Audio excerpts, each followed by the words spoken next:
매일 성경이 이제 지난 화요일부터 이제 스가랴서가 들어갔고, 오늘은 이 매일 성경 묵상 순서에 따라서 스가랴 5장 말씀을 함께 나눕니다. 스가랴서를 5장, 오늘은 5장인데 이제 화요일부터 읽어 오셨는지 모르겠습니다만은 스가랴서는 참 쉽지 않아요. 왜냐? 자, 여러분 이제 이 정도는 우리 그리스도인으로서 이제 교양, 상식 이런 걸로 좀 알아두면 좋겠다 싶은데, 구약의 맨 마지막 12권을 소예언서라고 부릅니다. 소예언서. 이제 소예언서가 있으면 대예언서도 있겠죠.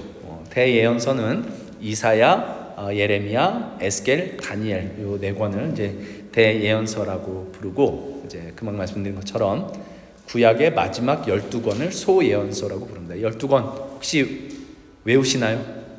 제가 쉽게 외우는 방법 알려드릴게요. 쉽진 않습니다만 그래도 전 이렇게 외워요. 호열, 암옵, 연미, 나합, 습, 학, 슥, 말 이렇게 외웁니다. 호세아, 요엘, 호열, 암, 아모스, 옵, 오바디아, 호열, 암옵, 연, 요나, 미가, 나훔, 연미, 나합, 하박국, 습, 스바냐, 학, 학계, 슥, 스가랴, 말라기. 그래서 스가랴가 끝에서 두 번째에 있습니다. 그래서 소예언서와 대예언서 이렇게 있는데, 소예언서, 대예언서 이러면 여러분 어떤 생각이 드시나요? 이 예언의 말씀이 대예언서는 뭔가 좀 더 크고 중하고, 소예언서는 그 상대적으로 좀 덜 중하고 이런 것인가 싶은 생각이 드시겠지만 그런 게 아니고, 대예언서는 분량이 많아서 대예언서라고 부르고요, 소예언서는 분량이 작아서 소예언서라고 부릅니다. 그리고 이것도 한번 상식으로 좀 알아두시면 좋겠는데, 제가 이제 이건 몇 번 말씀을 드렸습니다. 예언서 할 때 우린 예언 그러면은 먼저 생각하는 게 앞날을 내다보는 것, 이렇게 앞날을 내다보고 얘기하는 것, 이렇게 생각을 하기가 쉽지만, 성경이 말하는 예언은 예가 맡긴다 할 때 그 예입니다. 예금, 돈을 맡기는 게 예금이죠. 그래서 예언, 뭘 맡겨요? 말씀을 맡겨요. 누구한테? 그 예언자한테. 그래서 하나님께서 맡기신 그 말씀을 대언하는 사람이 이제 예언자고, 여기서 말하는 예언이라는 것은 그래서 앞날을 내다보고 기가 막히게 이렇게 점을 치는 게 아니고 하나님께 받은 말씀을 이제 예언이라고 합니다. 그래서 그것을 전하는 것이죠. 그래서 예언서는 이 예언자들이 하나님께 받은 말씀을 이렇게 증거하는 사람들이 이제 전한 말씀인데, 이 예언서의 내용, 대예언서든지 소예언서든지 이 예언서들의 내용을 크게 보면 두 가지로 이렇게 볼 수 있습니다.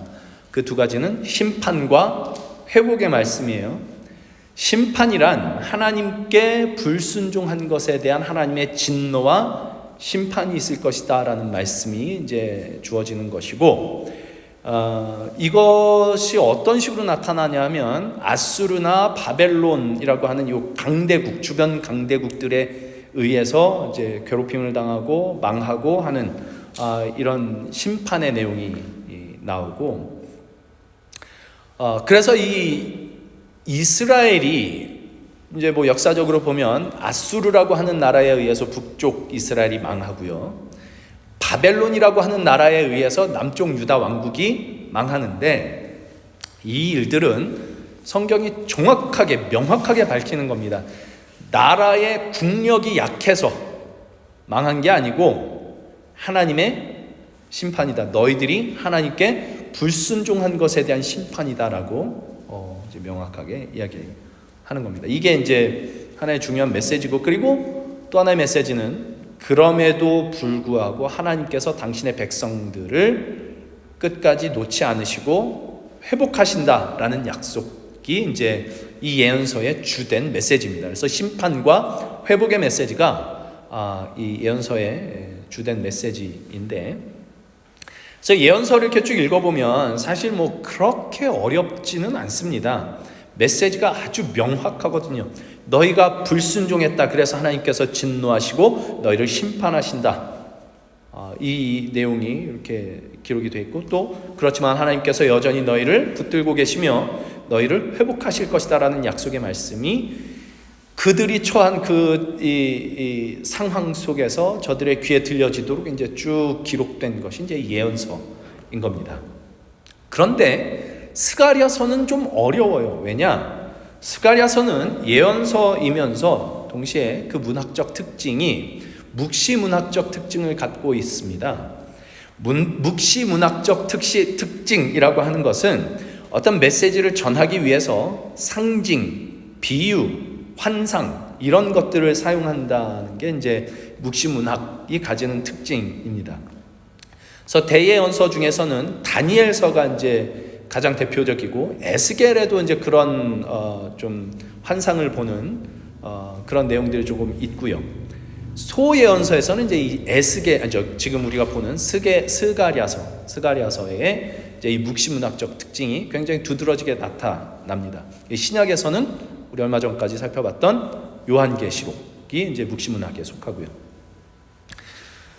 그래서 이 스가랴서가 예언서이기 때문에 기본적인 내용은 그거예요. 불순종에 대한 하나님의 진노와 심판이 있다. 그리고 그럼에도 불구하고 하나님께서 그의 백성을 회복하실 것이다라는 약속의 말씀이 스가랴서의 기본적인 말씀, 기본적인 메시지이지만 1장부터 6장까지는 스가랴가 본 환상이 기록되어 있고, 이 환상이라고 하는 것이 우리 그 요한계시록을 읽을 때도 이 환상을 해석하는 방식 때문에 이제 그 해석이 여러 가지로 갈리는다 이런 얘기를 했었습니다만은, 그 당시에 그 환상, 스가랴 본 환상이 쓰여진 이 글을 보는 그 사람들이 볼 때 이게 쉽게 이해가 됐는지 모르겠지만, 우리는 사실 이걸 한번 척 보고 이게 무슨 뜻인지 이해하기가 쉽지가 않습니다. 게다가 우리말 성경으로 이렇게 번역된 걸 쭉 읽어보면 이게 읽으면서도 이게 무슨 말이냐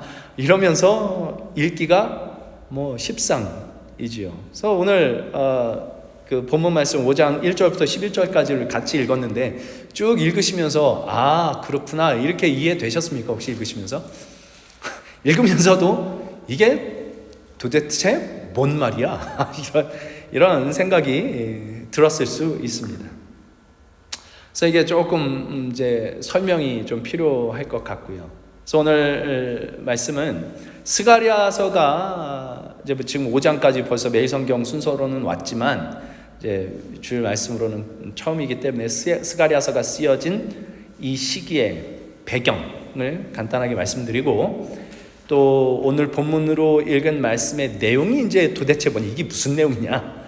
스가랴가 본 환상인데 이게 도대체 무슨 내용이냐 하는 거 좀 말씀을 드리고, 그래서 이 말씀이 스가랴가 본 이 환상의 말씀이 오늘 우리에게 시사하는 바가 무엇인가 하는 것을 함께 좀 나눔으로써 이 말씀을 통해 허락하시는 우리 하나님의 은혜를 좀 함께 나눠 보려고 하니까 한번 잘 들어보시면 좋겠습니다.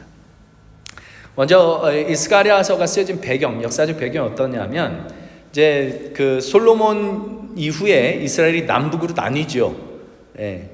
북쪽에 이제 10지파가 모였고, 남쪽에 이제 유다 지파, 베냐민 지파 두 지파가 이렇게 왕국을 이룹니다.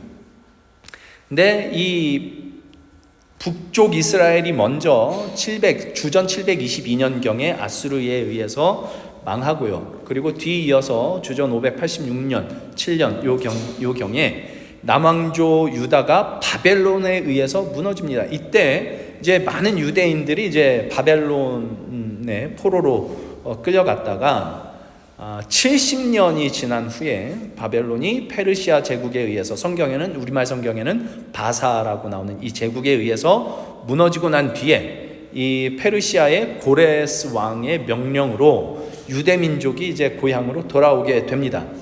이 유대민족의 귀환이 1차, 2차, 3차에 걸쳐서 이렇게 쭉 이어지는데, 1차 귀환을 한 후에 이 스룹바벨을 비롯한 지도자들이 제일 먼저 하려고 했던 일들이 무너진 성전을 새롭게 건축하는 것이었고요. 그래서 건축을 시작을 했어요. 성전 건축을, 이게 우리는 하나님의 백성이고 우리의 정체성은 여기 성전에 있다. 그래서 하나님께서 함께 하시는 이 성전을 우리가 새롭게 건축해야 된다. 그래서 성전 건축을 시작을 했는데 옆 동네 사마리아에서 이제 이거를 방해를 해요. 이제 페르시아 고관들에게 뇌물을 줘서 이 성전을 건축하지 못하게 하는 이게 방해 공작을 펴니다. 그래서 이것이 한 14년 동안 성전 건축이 중단이 됐는데 스가랴서는 요 성전 건축이 시작됐다가 중단된 그 어느 시기에 이제 쓰여진 글이에요. 그래서 이 스가랴서가 주는 아주 중요한 메시지는 뭐냐 하면 성전 건축을 독려하는 겁니다. 그러니까 이제 이 이스라엘 백성이 그 사마리아 사람들이 방해 공작을 놔서 성전을 건축하지 못하게 됐을 때 어쩌면 속으로 잘 됐다 그랬을지도 몰라요.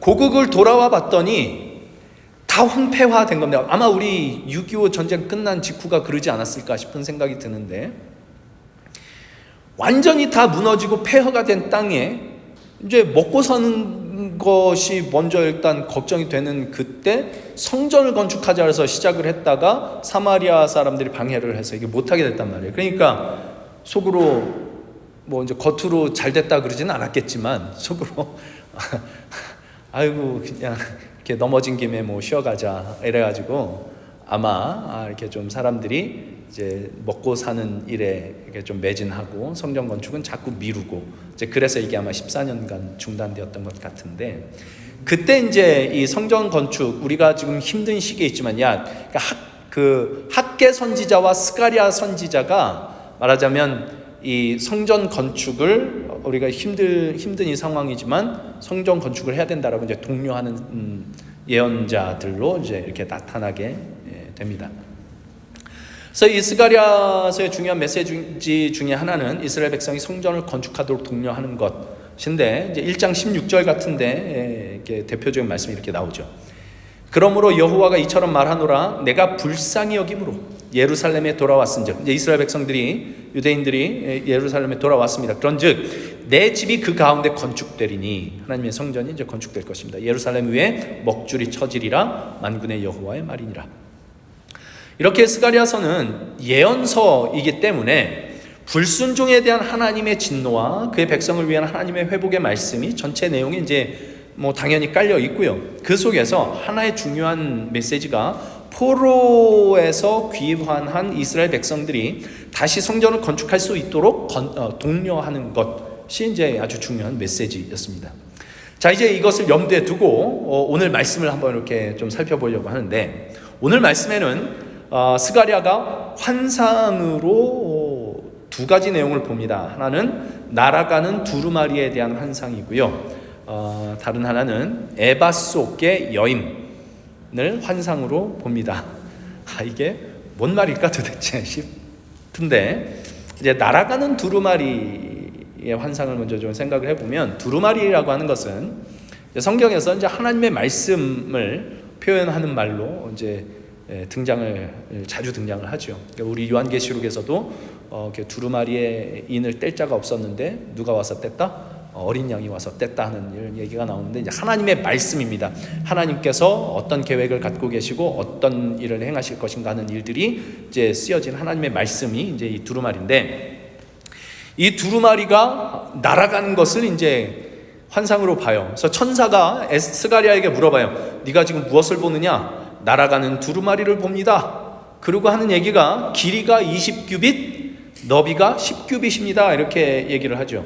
규빗이라고 하는 거는 길이 단위인데 그때 당시 쓰던 길이 단위인데 팔꿈치에서 가운데 손가락 끝까지의 길이를 보통 이제 그 규빗이라고 얘기를 해요. 그래서 지금식으로 하면 한 45cm 정도 된다고 합니다. 그러니까 20규빗 하면 아마 9.5m 그리고 10규빗 하면 4.5m 뭐 이렇게 되겠죠. 9.5가 아니라 9m 4.5m 이렇게 되겠네요. 그러니까 생각을 해보시면 10m 거의 10m 그러니까 그냥 10m 5m 이렇게 생각을 합시다.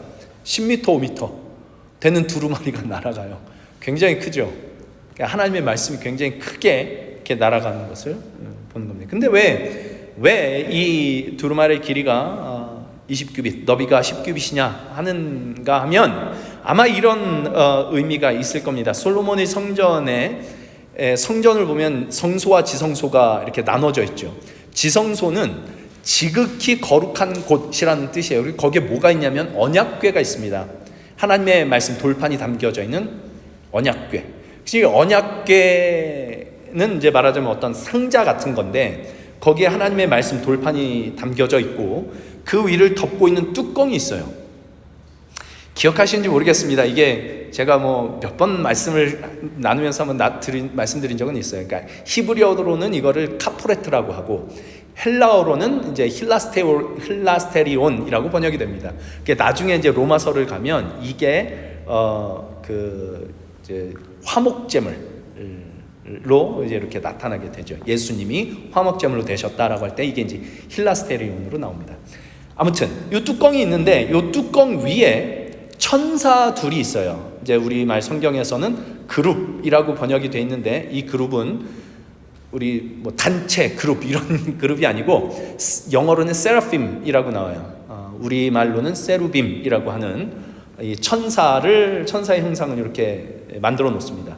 이 천사의 형상이 서로 마주 보고 있는데 날개를 쭉 펴고 있어요. 이 날개 한 천사의 한쪽 길이가 얼마냐면 5규빗. 양쪽 날개 하면 10규빗. 그 두루마리의 그 너비죠. 너비가 10규빗이죠. 그 두 천사 날개 길이를 합하면 20규빗. 이 두루마리의 길이가 20규빗이었죠.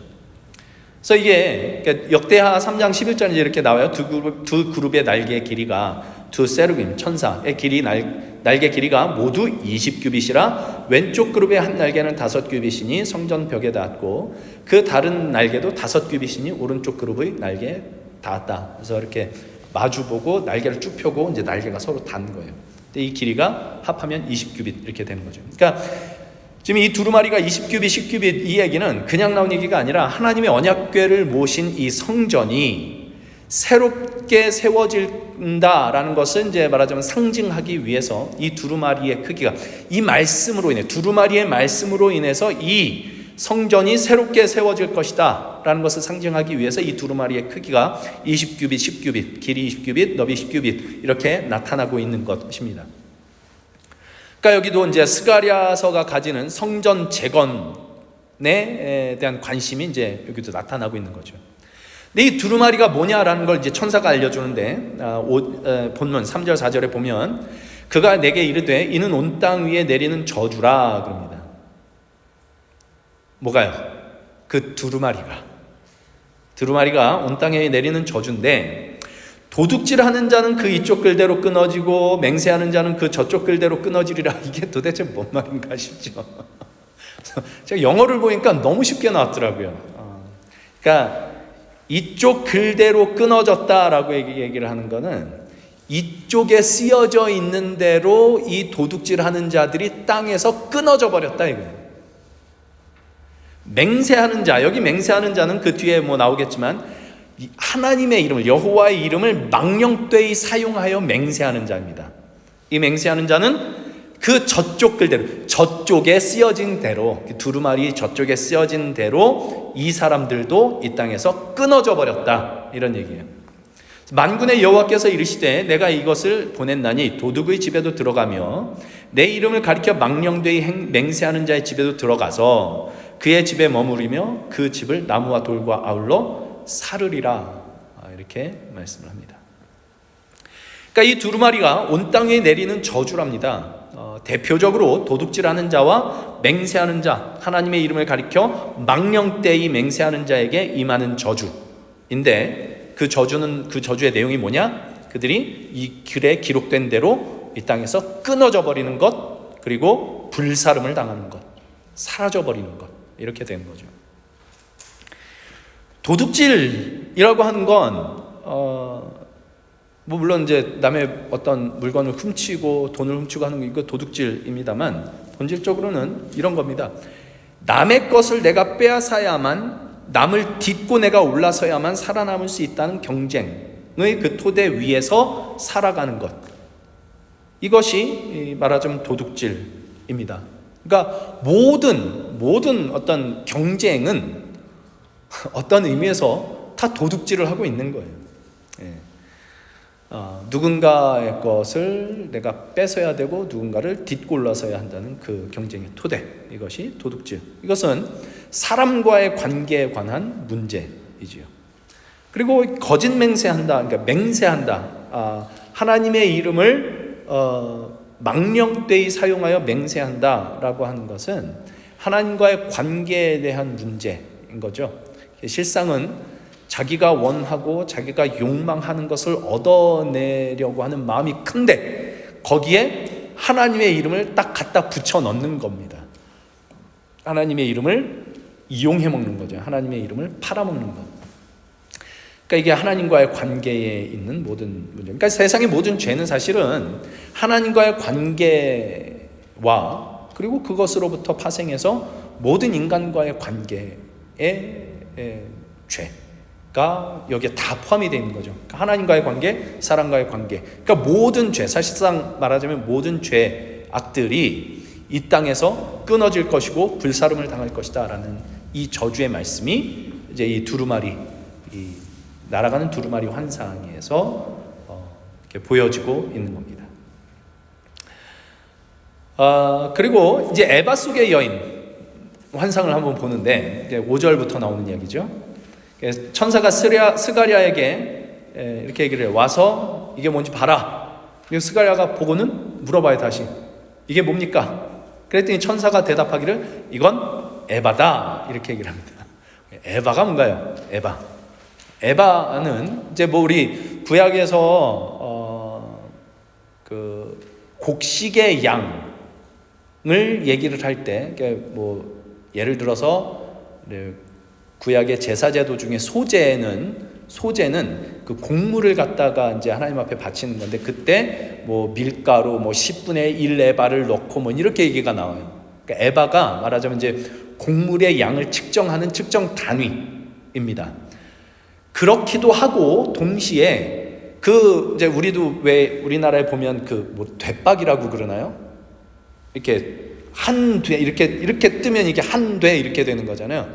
그런 것처럼 에바를 측정할 수 있는, 그 양을 측정할 수 있는 어떤 그릇, 버킷, 이제 좀 큰 그릇, 이것을 말하자면 이제 에바라고 부르는 거예요. 그러니까 여기서 말하는 거는 그 곡물을 측량할 수 있는 어떤 그릇, 큰 그릇, 이것을 이제 에바라고 부릅니다.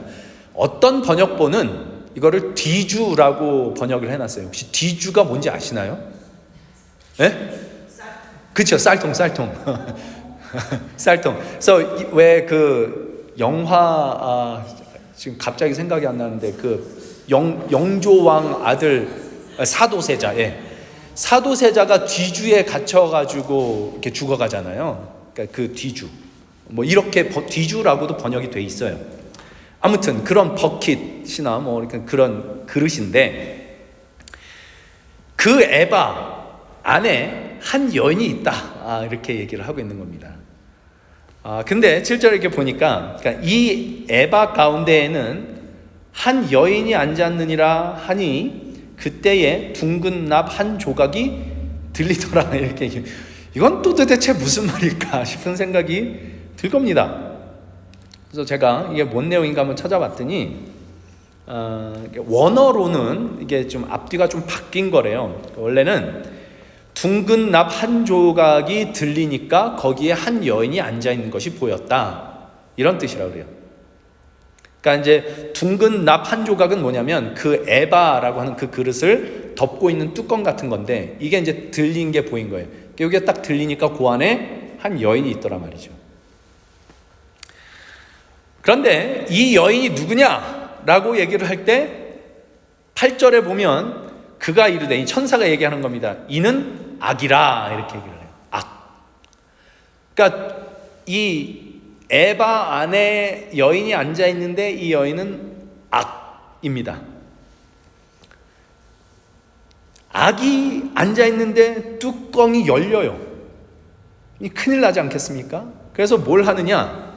천사가 8절 그 뒤를 보면 그 여인을 에바 속으로 던져 넣고 납 조각을 에바 아귀 위에 던져 덮더라. 다시 그 납으로 만들어진 그 뚜껑을 이제 에바 속에 여인을 놓고 이렇게 꽉 닫는 겁니다.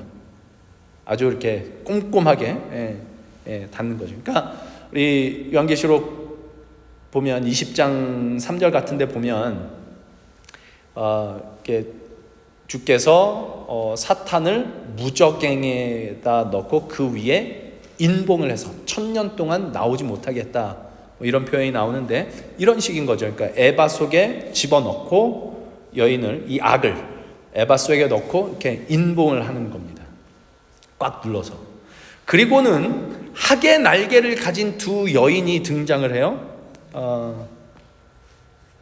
9절에 내가 또 눈을 들어 본즉 두 여인이 나오는데 학의 날개 같은 날개가 있고 그 날개에 바람이 있더라. 그들이 그 에바를 천지 사이에 들었기로, 뭐 이렇게 얘기 나오는데, 그러니까 학의 날개 같은 날개를 가진 두 여인이 등장을 해서 이 에바를 이렇게 들어 올려요. 그래서 이제 스가랴가 물어보는 거죠. 아니 이거를 어떻게 어디로 옮겨가려고 그러는 겁니까? 그랬더니 천사가 답하기를 그가 내게 이르되 그들이 신할 땅으로 가서 그것을 위하여 집을 지으려 함이니라, 이렇게 얘기를 해요. 그러니까 신할 땅으로 옮겨간대. 신할 땅은 바벨론이 있는 땅입니다. 바벨론. 바벨론 아주 자주 등장하죠. 이제 남유다 이스라엘을 남유다 왕국을 실제로 무너뜨린 하나님의 대적이기도 하고요. 그래서 계시록에서 음녀 바벨론, 그때 당시에 로마 제국을 또 바벨론에 빗대서 얘기를 할 정도로, 이제 바벨론은 말하자면 하나님을 대적하는 세력의 이제 대표입니다. 그러니까 이 신할 땅, 바벨론이 있는 이 신할 땅으로 요 에바, 악이 들어있는 요 에바를 이렇게 옮긴단 말이죠. 그리고는 거기에 집을 짓는답니다. 그것을 위하여, 그 에바 속에 있는 여인을 위하여 집을 져서 준공되면 그것이 제 처소에 머물게 되리라. 그러니까 그 바벨론, 하나님을 대적하는 대적하는 세력이 있는 그 땅이 그의 집이 되게 할 것이다, 이렇게 얘기를 하는 거죠. 그러니까 다시는 하나님의 백성들이 거하는 곳에 얼씬거리지도 마라라고 이제 거기다가 집을 지어서 거기다가 보내는 겁니다. 그래서 이게 이제 지금 살펴본 그 두루마리, 날아가는 두루마리 환상과 에바 속의 여인 환상의 내용입니다. 그러니까 지금 이 내용을 이렇게 쭉 살펴보면 하나님이 뭔가를 자꾸 끊어내고 없애버리고 옮기고 하는 게 보이죠. 그죠? 도둑질하는 것, 하나님의 이름으로 망령되이 맹세하는 것, 거짓 맹세하는 것, 또 악 그 자체, 이것들을 끊어내고 불사르고 옮겨버리고 하는 일들이 보입니다. 이게 무슨 의미일까요? 그러니까 지금 스가랴가 처음에 시작하면서 스가랴가 가졌던 관심은 뭐였다고 얘기를 했냐면, 하나님의 백성들에게 성전 건축을 재건축하는 것을 독려하고자 하는 것이 이제 스가랴의 관심이라고 얘기를 했습니다. 근데 그걸 하는 데 있어서 지금 이게 필요한 거죠. 그러니까 성전 건축이라고 얘기를 하는 거는 성전이라고 하는 그 건물 자체를 세우는 게 중요한 게 아니라, 성전은 본질적으로 거룩함이 있어야 된다는 겁니다. 이게 다 이렇게 깨져나가는, 끊어져 나가는 모든 악한 것들이, 하나님을 대적하는 것들이 끊어져 나가는 이 거룩함이 있어야 된다. 이게 이제 성전의 본질이다라고 얘기를 하는 거죠. 그러니까 거룩함이라는 거 우리 다 알아요. 거룩함의 뜻이 뭐죠? 구별됨, 그렇죠? 구별됨.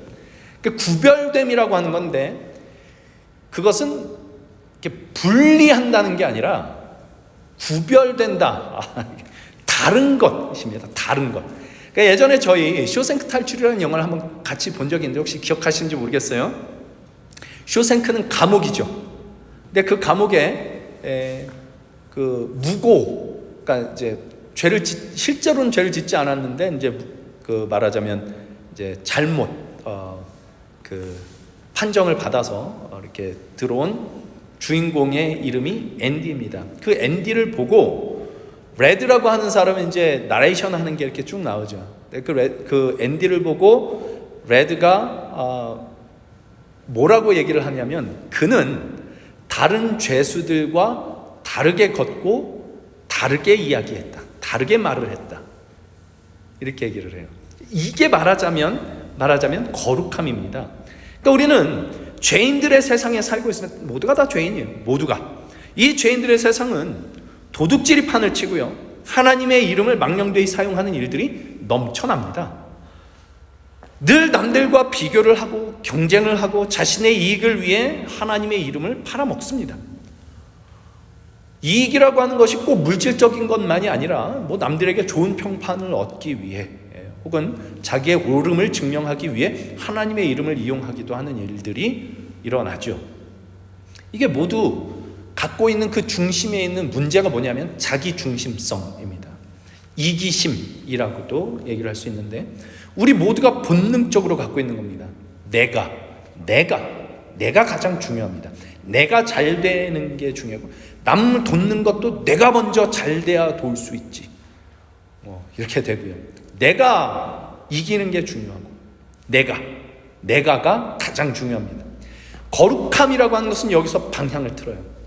레위기 19장에서 하나님께서 그의 백성에게 너희는 거룩하라, 나 여호와 너희 하나님이 거룩함이니라 라고 말씀을 하는데, 2절에서 그렇게 말씀하고 그 뒤로 그 거룩함의 내용이 뭐냐, 구체적으로 뭐냐라는 걸 쭉 풀어서 말씀하시는데, 이런 게 나옵니다. 레위기 19장 9절 10절 같은 데 보면, 너희가 너희의 땅에서 곡식을 거둘 때에 너는 밭 모퉁이까지 다 거두지 말고 네 떨어진 이삭도 줍지 말며 내 포도원의 열매를 다 따지 말며 내 포도원에 떨어진 열매도 줍지 말고 가난한 사람과 거류민을 위하여 버려두라. 나는 너희의 하나님 여호와이니라.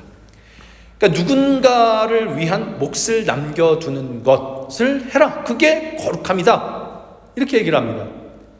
내가가 가장 중요한 세상에서 하나님의 백성이기 때문에 다르게 구별되게 사는 것, 말하자면 누군가를 위한 몫을 이렇게 남겨둘 줄 아는 것, 이게 거룩함이라고 하는 거죠.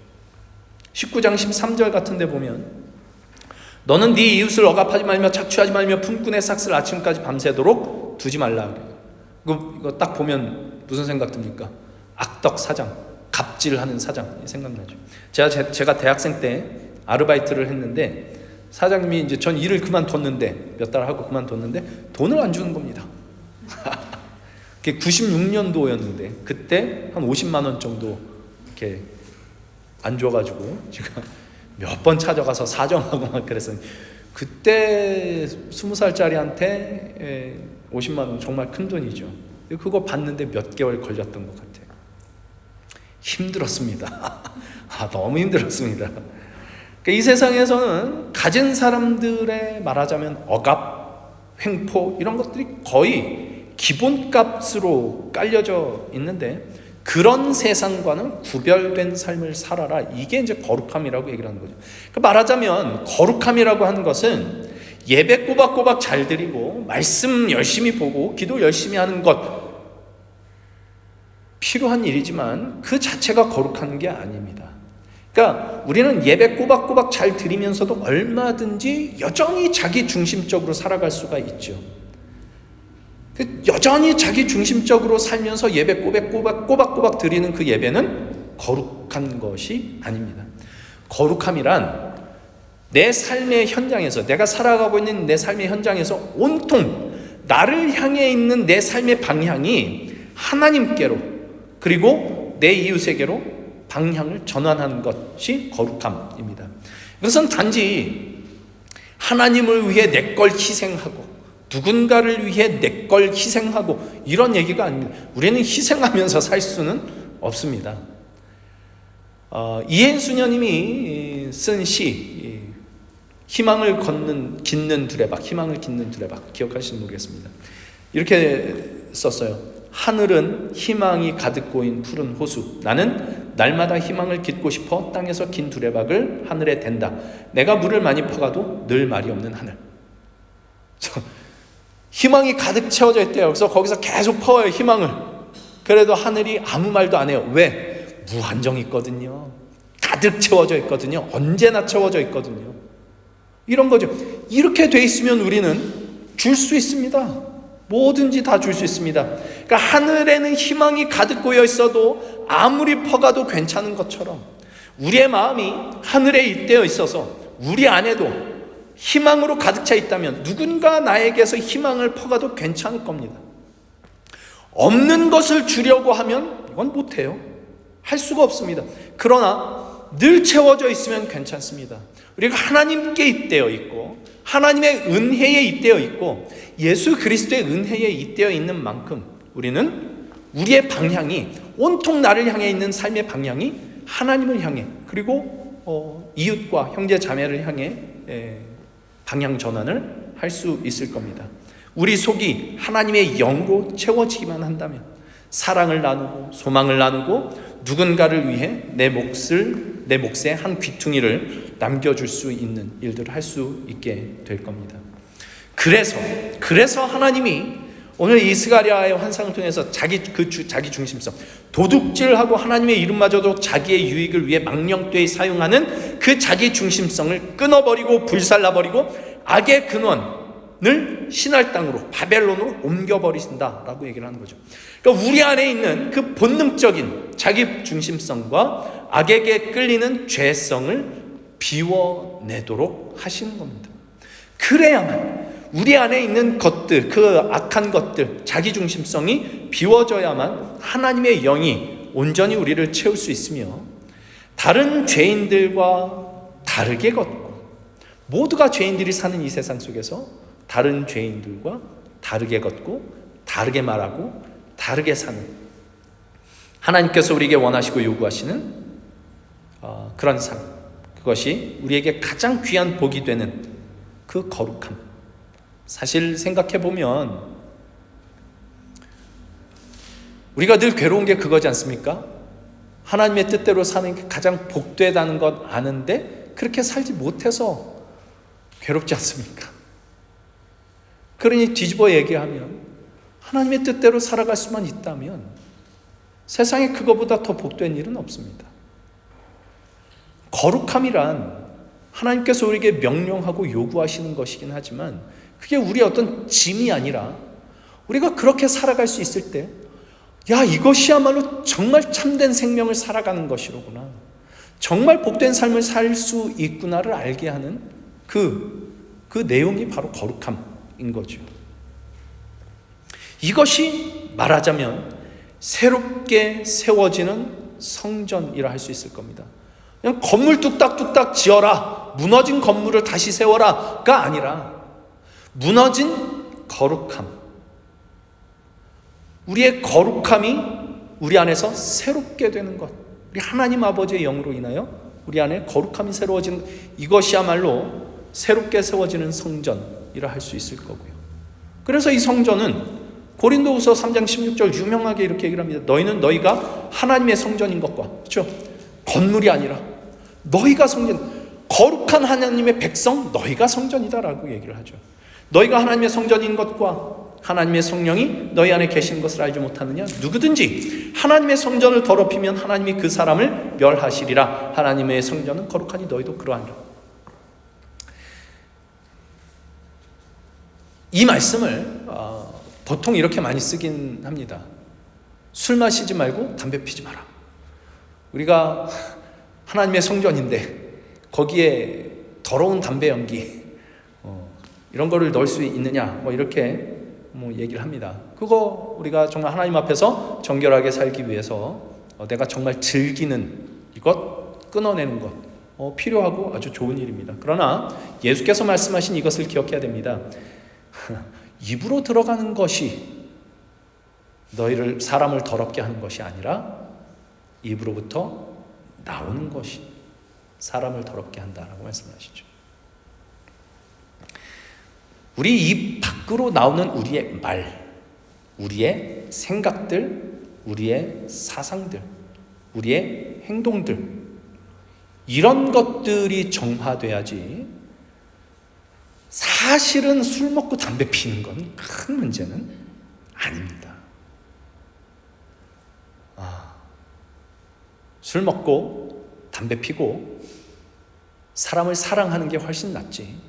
술 안 먹고 담배 안 피고 넌 왜 술 마셔? 넌 왜 담배 펴? 이건 더러운 겁니다.